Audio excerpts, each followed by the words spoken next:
Assalamu alaikum wa rahmatullahi wa barakatuh. Chers frères et sœurs, musulmans et chrétiens réunis ici aujourd'hui, je tiens d'abord à vous remercier pour votre présence, pour votre ouverture d'esprit et pour votre envie sincère de dialoguer. Je remercie également chaleureusement le docteur Zakir Naik d'avoir accepté cet échange direct, simple et fraternel. Je suis Hamza, un simple étudiant passionné par la recherche de la vérité, par la compréhension mutuelle entre nos communautés et par le respect que nous devons tous avoir envers nos prophètes et nos textes sacrés. Aujourd'hui, j'aimerais poser une seule question au docteur Zakir Naik, une question que beaucoup de personnes, notamment parmi nos amis chrétiens, se posent parfois avec inquiétude, parfois avec incompréhension, parfois même avec une volonté sincère de clarification. Ma question est simple. Pourquoi le prophète Muhammad, paix et bénédiction sur lui, a-t-il épousé Aïcha lorsqu'elle avait 9 ans? Merci beaucoup, docteur Zakir Naik. Wa alaykum assalam wa rahmatullahi wa barakatuh, cher Hamza, et merci à toi pour ta question. Je tiens aussi à remercier notre honorable audience, composée de frères musulmans et de frères chrétiens. Je suis profondément honoré de pouvoir dialoguer avec vous sur un sujet aussi important, un sujet souvent mal compris, et parfois volontairement déformé dans les médias, ou par certaines personnes qui ne prennent pas le temps de comprendre le contexte, l'histoire, la culture ou la sagesse derrière les actions du prophète Muhammad, paix et bénédiction sur lui. Avant de répondre directement à la question, je souhaite d'abord rappeler un principe essentiel du dialogue interreligieux. Il faut comprendre une tradition depuis sa propre logique interne et non pas en lui imposant nos critères modernes, nos normes sociales actuelles ou nos sensibilités contemporaines. L'un des plus grands problèmes dans les débats modernes autour de l'âge d'Aïcha, qu'Allah soit satisfait d'elle, est justement l'anachronisme. On prend des critères du XXIe siècle pour juger un événement du VIIe siècle dans une culture totalement différente, un climat différent, une espérance de vie différente, des normes sociales différentes, des pratiques matrimoniales différentes et des réalités physiologiques différentes.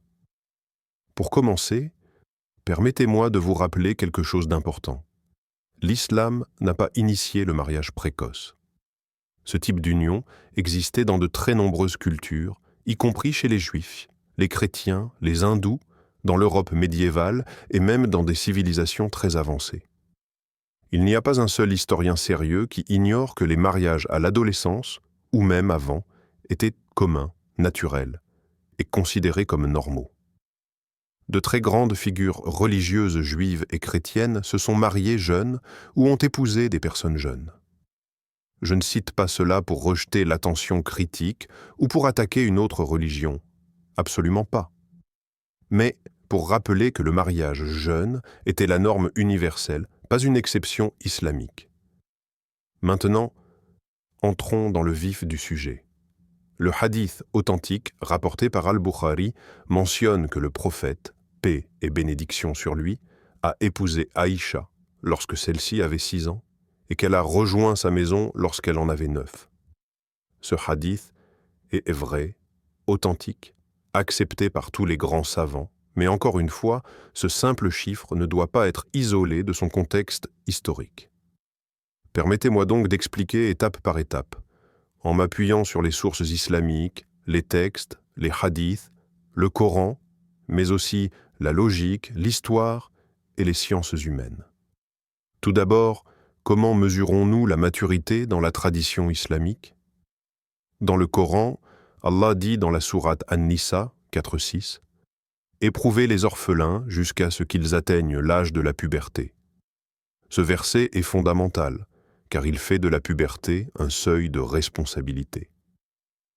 À l'époque du prophète, paix et bénédiction sur lui, dans le climat chaud de l'Arabie, la puberté arrivait beaucoup plus tôt que dans les pays froids. Aujourd'hui encore, dans certaines régions d'Afrique ou du Moyen-Orient, les filles peuvent atteindre la puberté entre 9 et 11 ans. Ce n'est pas un secret médical, c'est un fait biologique établi. Des études montrent qu'une alimentation riche, un climat chaud et une activité quotidienne intense accélèrent le développement corporel. Donc, L'âge de 9 ans dans ce contexte-là correspondait à une maturité physique comparable à une fille moderne de 14 à 16 ans dans les pays occidentaux. Je ne dis pas cela pour minimiser la différence d'âge, mais pour replacer les choses dans la réalité physiologique de l'époque. Deuxièmement, il faut également comprendre que Aïcha elle-même parlait de ce mariage comme étant la plus grande bénédiction de sa vie. Elle n'a jamais manifesté la moindre forme de détresse, d'injustice, d'abus ou de contrainte. Au contraire, elle disait « Je n'ai pas connu de femme plus aimée du prophète que moi. » Et encore, « Les femmes du prophète étaient de fières de moi, car je suis la seule qui l'ait épousée vierge. » Pour ceux qui seraient tentés de projeter nos sensibilités modernes sur elle, permettez-moi d'ajouter que Aïcha était l'une des femmes les plus intelligentes, les plus éloquentes et les plus instruites de l'islam. Elle a transmis plus de 2000 hadiths, elle enseignait à des hommes, des savants, des chefs de tribus, des juristes. Elle avait une personnalité extraordinaire. Plusieurs compagnons du prophète disaient « Quand nous avions un doute sur un hadith ou un jugement, nous allions voir Aïcha. Elle était la plus savante d'entre nous. » Vous devez comprendre ici un principe très important. Si un seul événement de sa vie avait été traumatisant ou injuste, elle aurait été la première à en parler. Or, elle n'a jamais exprimé le moindre malaise. Au contraire, elle parlait de son union avec le prophète, paix et bénédiction sur lui, avec fierté, reconnaissance et amour. Revenons maintenant au mariage en lui-même. Pourquoi le prophète, paix et bénédiction sur lui, a-t-il épousé Aïcha? Beaucoup de personnes ignorent que ce mariage avait une dimension profondément sociale et stratégique au sein de la société arabe. Abu Bakr, le père d'Aïcha, était le meilleur ami du prophète, son compagnon le plus fidèle, son soutien moral, financier, social. En épousant Aïcha, le prophète, paix et bénédiction sur lui, renforçait un lien d'alliance avec l'homme le plus loyal de la communauté. Mais cela ne s'arrête pas là. Aïcha jouera plus tard un rôle fondamental dans la transmission et l'explication de la vie privée du prophète, paix et bénédiction sur lui, son comportement familial, son caractère intime, sa manière d'être avec ses épouses. Elle était jeune, vive d'esprit, dotée d'une mémoire exceptionnelle et très attentive. C'est précisément grâce à elle que nous avons un accès détaillé à la vie domestique du prophète. Ce que les épouses plus âgées, mariées à lui dans un contexte différent, n'auraient peut-être pas pu transmettre avec autant d'exactitude. Un autre point essentiel que les détracteurs oublient, avant d'épouser Aïcha, le prophète, paix et bénédiction sur lui, avait presque 50 ans, et il n'avait jamais épousé une vierge. Toutes ses autres épouses étaient veuves, âgées ou divorcées. Cela montre que la motivation sexuelle n'a jamais été la raison de ses mariages. Sa première épouse, Khadija, qui fut l'amour de sa vie, était plus âgée que lui de 15 ans. Après elle, il a épousé des femmes pour des raisons sociales, humanitaires, politiques, familiales, jamais par désir personnel. Maintenant, abordons la question que nos amis chrétiens pourraient légitimement poser. Mais est-il moral? Est-il juste? Est-il acceptable d'épouser une fille de 9 ans? Encore une fois, je vous demande de ne pas isoler ce chiffre dans notre réalité moderne. Ne projetez pas sur l'histoire des catégories contemporaines. Vous devez observer l'époque, la culture, la physiologie, et surtout, ne jugez pas l'Arabie du 7e siècle avec des normes inventées au 20e. Ce qui compte réellement n'est pas l'âge numérique, mais la maturité, le consentement social et l'absence de contraintes. Or, Aïcha répondait à toutes ces conditions. À cela, j'ajoute une autre réflexion. Allah, dans le Coran, dit « Certes, tu es d'un caractère immense ». Sourate 68, verset 4. Allah ne choisirait pas un homme injuste, immoral, dur ou abusif pour être son messager final. Allah ne lui permettrait pas de poser un acte répréhensible, surtout en matière familiale. Le mariage d'Aïcha est donc par définition un mariage conforme à la justice divine. Un mariage qui, en islam, constitue une sunna, pas un péché. Et puisque l'islam interdit toute injustice, toute oppression, toute folie, tout mal, alors ce mariage, validé par Allah, est nécessairement juste, moral et sage selon les critères divins. Beaucoup de chrétiens pensent que leur propre tradition est exempte de mariage précoce, mais cela est historiquement faux. Nombre de personnages bibliques, je pense notamment à Isaac et Rebecca, étaient également très jeunes selon les sources rabbiniques. Les mariages précoces étaient pratiqués par les Juifs, par les chrétiens, par les Grecs, par les Romains, par les Hindous. L'Europe médiévale permettait le mariage dès 12 ans. L'Église catholique elle-même fixait l'âge minimum du mariage à 12 ans pour les filles jusqu'à une période récente. Encore une fois, ce n'est pas un argument pour pointer du doigt qui que ce soit. C'est simplement pour dire que ce que le prophète, paix et bénédiction sur lui, a fait n'était pas exceptionnel, ni douteux, ni choquant pour son époque, pour sa société, pour sa physiologie, pour sa culture. C'était normal, standard, naturel. Et même dans ce cadre, il l'a fait de la manière la plus respectueuse, la plus noble, la plus douce et la plus aimante. Terminons en évoquant un dernier point crucial, l'impact qu'a eu Aïcha sur l'islam. Beaucoup de personnes ne réalisent pas que sans elle, nous perdrions une part immense de notre tradition prophétique. Elle fut enseignante, juriste, mémoriste, conseillère politique, guide spirituel. Aucun signe d'une quelconque oppression, d'un quelconque traumatisme, d'une quelconque injustice. Les savants la décrivent comme une femme brillante, une femme forte, une femme respectée, une femme dont la parole était écoutée et suivie. Donc, pour résumer de façon claire, logique et convaincante, le mariage jeune était absolument normal dans le contexte historique. Aïcha avait atteint une maturité conforme à son époque. Aïcha n'a jamais exprimé la moindre souffrance. Au contraire, elle parlait de son mariage comme d'un honneur immense. Le prophète n'a jamais été motivé par le désir, mais par des raisons sociales, spirituelles et communautaires. Aïcha est devenue l'une des plus grandes savantes de l'islam, preuve de son intelligence et de la sagesse de ce mariage. Le Coran atteste du caractère sublime du prophète. Allah n'aurait jamais laissé son messager commettre un acte immoral. Les traditions juives, chrétiennes, européennes, africaines et asiatiques ont toutes connu les mariages précoces. Ce mariage est conforme à la morale divine, à la justice et à la sagesse de l'époque.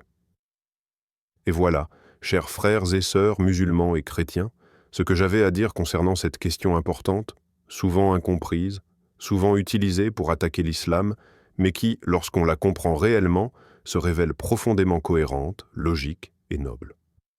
Je remercie Hamza pour sa question, et je remercie l'audience pour sa patience, son écoute et sa sincérité. Et avant de conclure cette première partie, permettez-moi de vous inviter, si vous appréciez ce type de contenu éducatif et spirituel, à vous abonner, liker, partager et commenter avec la formule « Allahu Akbar ». Le mariage du prophète Muhammad, paix et bénédiction sur lui, avec Aïcha, ne peut pas être compris en dehors de son contexte social, culturel et religieux de l'époque, et pour en saisir toute la sagesse, il faut examiner les détails historiques et spirituels. Il est crucial de comprendre que l'Arabie du 7e siècle avait des normes totalement différentes de celles que nous connaissons aujourd'hui. La société était organisée autour de tribus, de familles et de liens sociaux très étroits, et chaque mariage avait à la fois une dimension personnelle, communautaire et politique.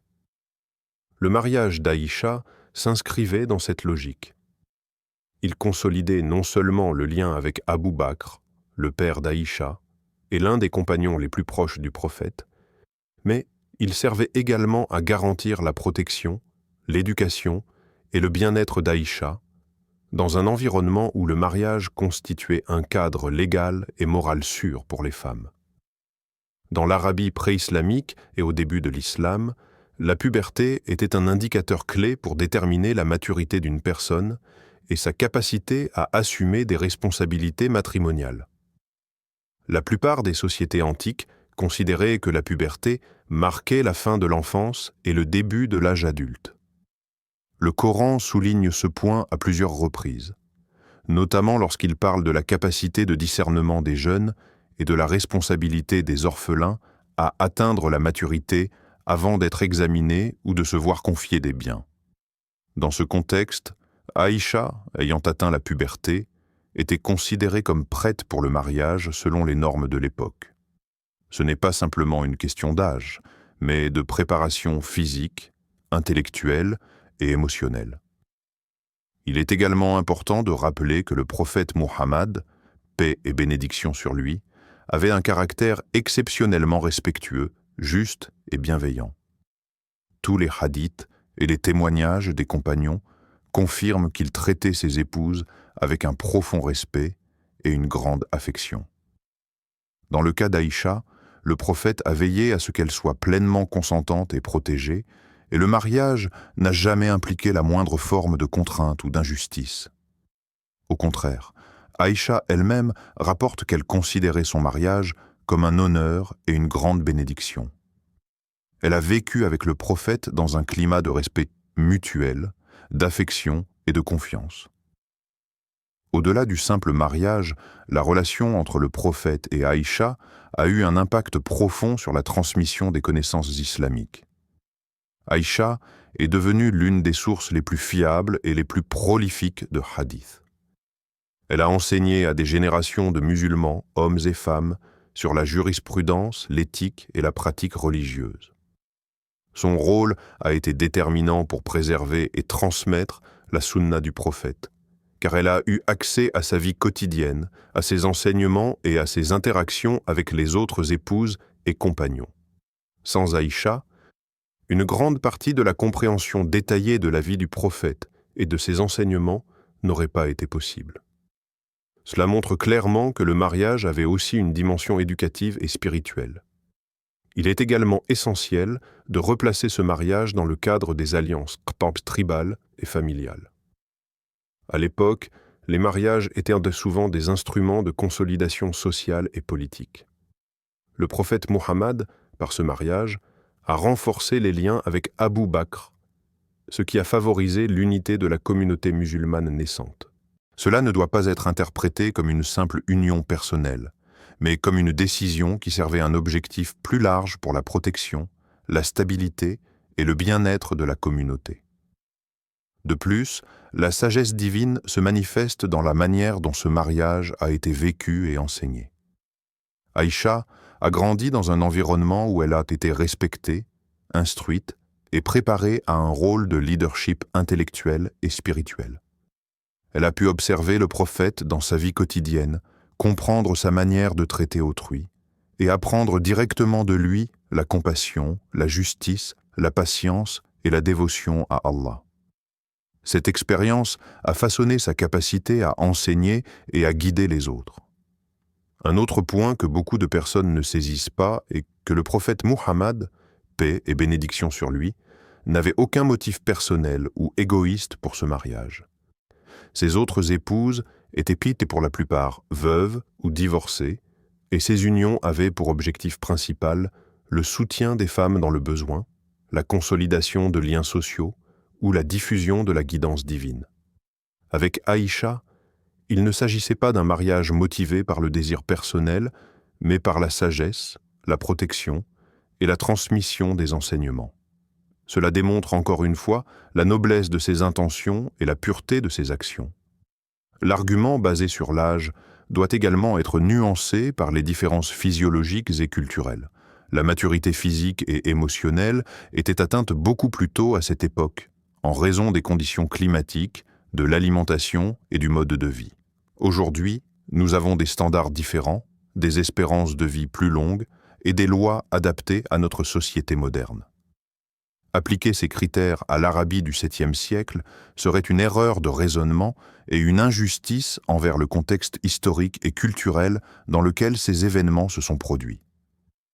Il est aussi pertinent de rappeler que l'islam interdit toute injustice et toute oppression.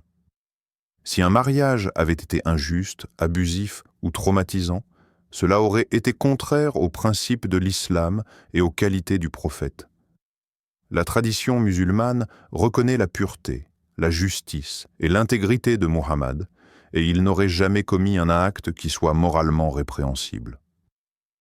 La vie d'Aïcha, sa satisfaction, sa capacité à transmettre les enseignements et son rôle influent au sein de la communauté sont autant de preuves que ce mariage était juste et conforme aux principes islamiques. De nombreux historiens et savants ont également noté que les mariages précoces étaient fréquents dans d'autres cultures et religions. Dans la tradition juive, certaines unions avaient lieu très jeunes. Dans l'Europe médiévale, il n'était pas rare que des filles de 12 ou 13 ans se marient, conformément aux normes sociales et légales. L'islam n'a fait qu'appliquer les pratiques existantes avec justice, compassion et respect pour les individus concernés.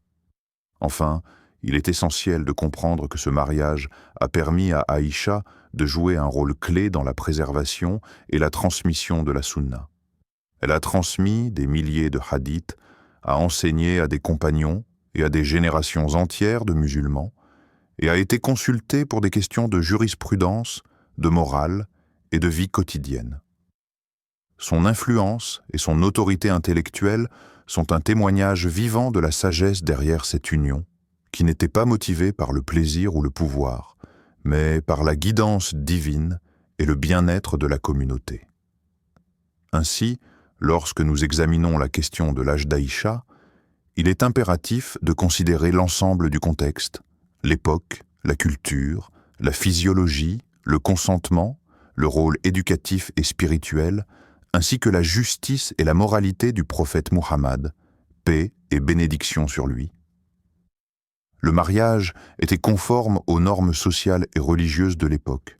Il a été vécu avec respect, amour et dignité, et il a permis la transmission de connaissances essentielles pour la communauté musulmane. Il est également significatif que ce mariage n'ait jamais été présenté par Aïcha ou par d'autres compagnons comme un événement négatif. Au contraire, Aïcha a toujours parlé de son union avec le prophète avec fierté et reconnaissance, démontrant la légitimité et la sagesse de ce choix. Ces témoignages ont été conservés avec soin et constituent aujourd'hui une part essentielle de la tradition islamique. La compréhension correcte de ce mariage est donc cruciale pour éviter les malentendus et les accusations injustes. Il est nécessaire de replacer chaque élément dans son contexte historique, culturel et religieux, et de reconnaître la sagesse, la justice et l'amour qui ont guidé les actions du prophète. Ce mariage, loin d'être un acte de violence ou d'injustice, s'inscrit dans la continuité d'une tradition de protection, d'éducation et de guidance, et il constitue un exemple de la manière dont les valeurs islamiques de justice, de compassion et de sagesse sont appliquées dans la vie réelle.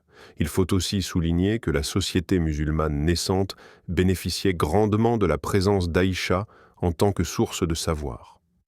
Elle était une conseillère respectée, capable de clarifier les questions religieuses, de corriger les malentendus et d'apporter des éclaircissements sur la pratique de l'islam. Son influence a été immense, non seulement sur ses contemporains, mais sur des générations de musulmans à venir, ce qui prouve que ce mariage n'a pas été un simple événement privé, mais un élément fondamental dans le développement spirituel et intellectuel de la communauté. En somme, l'explication de ce mariage ne se limite pas à un chiffre, à un âge ou à une perception superficielle.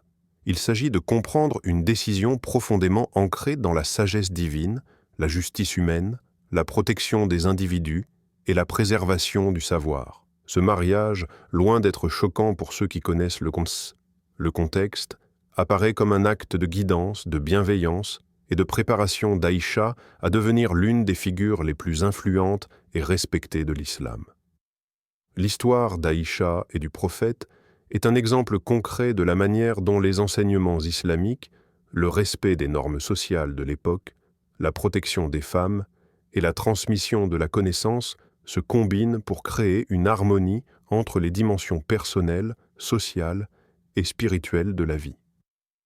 Elle montre également que la perception moderne, souvent influencée par des critères occidentaux ou contemporains, peut être trompeuse si elle est appliquée sans discernement à un contexte historique différent.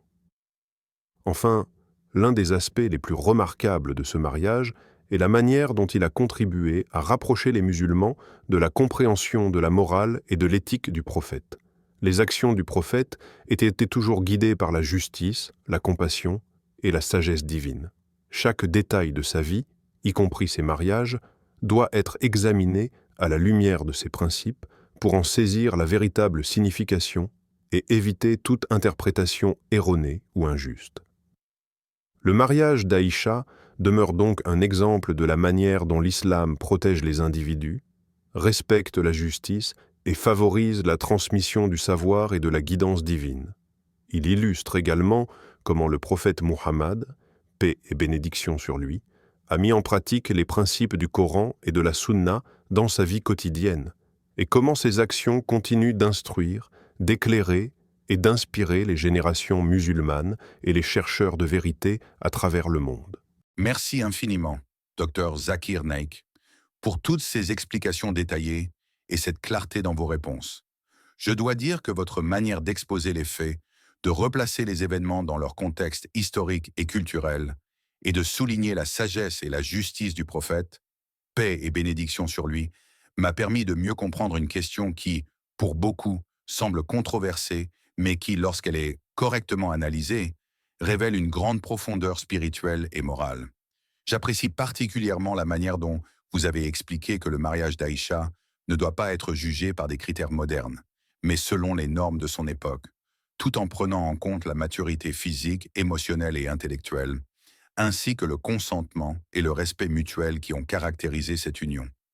Vos références aux hadiths authentiques, à la vie exemplaire d'Aïcha et à son rôle crucial dans la transmission de la Sunna m'ont donné une perspective beaucoup plus complète et équilibrée. Vous avez également mis en lumière la dimension sociale et éducative de ce mariage qui dépasse largement la simple question de l'âge et qui révèle comment le prophète, paix et bénédiction sur lui, a agi avec justice, sagesse et prévoyance pour le bien-être de sa communauté et pour la préservation de la connaissance. Je suis convaincu que beaucoup de ceux qui nous écoutent aujourd'hui auront une compréhension renouvelée de cette question et apprécieront la profondeur des enseignements islamiques sur la justice, la compassion et le respect des individus. Qu'Allah te bénisse, cher professeur Dr Zakir Naik, pour votre patience, votre clarté et votre engagement à éclairer nos cœurs et nos esprits sur des sujets parfois mal compris. Merci beaucoup, Hamza, pour tes paroles sincères et pour ta question réfléchie. Je te remercie également d'avoir permis à cette discussion de se dérouler dans un esprit de respect et de recherche de la vérité, ce qui est fondamental pour le dialogue entre les musulmans et nos frères et sœurs chrétiens. J'encourage chacun dans l'audience, qu'il soit musulman ou chrétien, à poursuivre cette curiosité, à continuer de poser des questions et à chercher la compréhension authentique des enseignements de l'islam. Pour ceux qui regardent cette vidéo, si vous avez trouvé ce contenu utile et instructif, je vous invite à vous abonner à notre chaîne Parole d'Al-Islam, à aimer la vidéo, à la partager avec vos amis et votre famille, et à participer activement dans les commentaires, en posant vos questions ou en partageant vos réflexions sur ce sujet. C'est grâce à votre engagement et à votre désir de comprendre que de telles discussions peuvent continuer et enrichir nos connaissances mutuelles. Votre implication dans le dialogue, votre ouverture d'esprit et votre volonté d'apprendre sont des formes de participation précieuses, et je vous encourage à continuer sur ce chemin de savoir et de compréhension.